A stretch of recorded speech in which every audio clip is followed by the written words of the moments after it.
Бисмилла. Барша көрермендерге сәлем. Арнама қош келіпсіздер. Арнама қолдау көрсетіп, тіркеліп, лайк басып отырыңыздар. Бүгінгі тақырыбымыз жемістердің, көкөністердің зияны. Зияндарын айтпас бұрын пайдалы жағын айта кетейік. Қарбыздың пайдалы жағы бүйректегі тасты шығарады, шөлді басады, қантпен қамтамасыз етеді.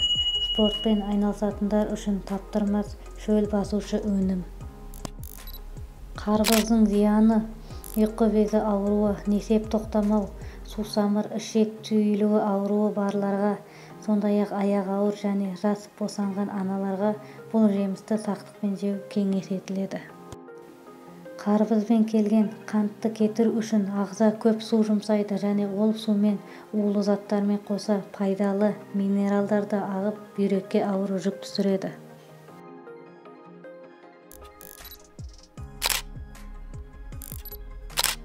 Алманың пайдалы жағы: ол темірге бай, анемияға, бауыр, бүйрек, асқазанға пайдалы. Тіске зиян: алма құрамындағы жасұнықтың көп болуы тоқ ішек қабынуына, асқазан ішектің жұмысына зиян тигізеді. Алма қышқылы асқазан жарасын ашып жіберуі мүмкін, қаттылығы тістің емалына тиіп ауыртады.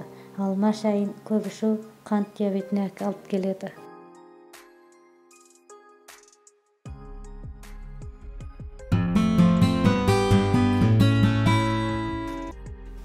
Шабдалының пайдасы: қан айналым жүйесін толық жұмыс жасауына реттейді, тірек қимыл жағдайын реттейді, ас қорыту жұмысына көмек береді. Оның зияны: сыртына көп бактерия жиналған себепті көп адамдарға аллергия береді. Қанты көп себепті қант диабетіне шалдыққандар жемегені жөн. Асқазанда қыжыл барлар оны жесе, бұл ауруы өршіп кетеді.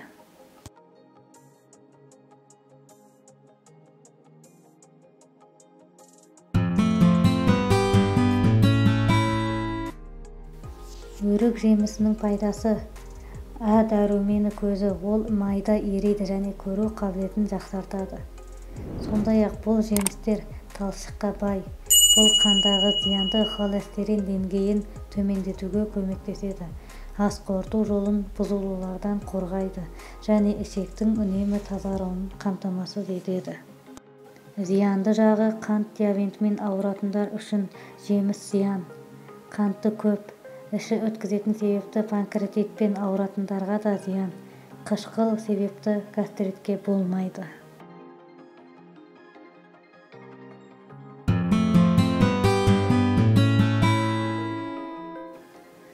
Қиярдың пайдасы: мына аурулары бар жандарға бұл жеміс пайдалы. Қалқанша безі ауру бар адамдар, ісікке бейімді адамдар, жүрек қан тамырлар аурулар бар адамдар, семіздікке бейімді адамдар. Зияны: қияр құрамындағы кукурбитатиндер мен тетрациклді тетраноидтар оны ашты қылады. Сол себепті қиярды өте көп тұтыну өлімге алып келеді. Құрамындағы С витамині көп болған үшін қатерлі ісік безеуге бейім қылуы мүмкін және ерте қартайтады.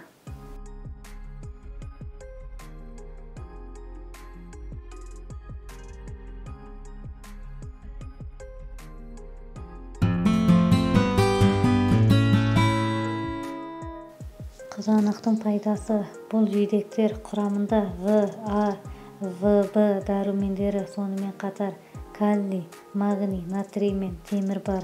Дәрумендер мен минералдардың айтарлықтай саны бар. Бұл биохимиялық құрамы қызанақты иммундық жүйені қалпына келтіруге арналған керемет құралдарды және денені қажетті элементтермен қанықтыруды жасайды.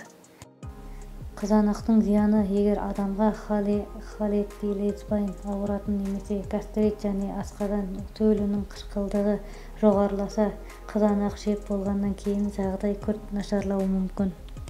Сондай-ақ қызанақ аллергияны тудыруы мүмкін, сондықтан осындай ауруы бар адамдар оларды жеуге болмайды.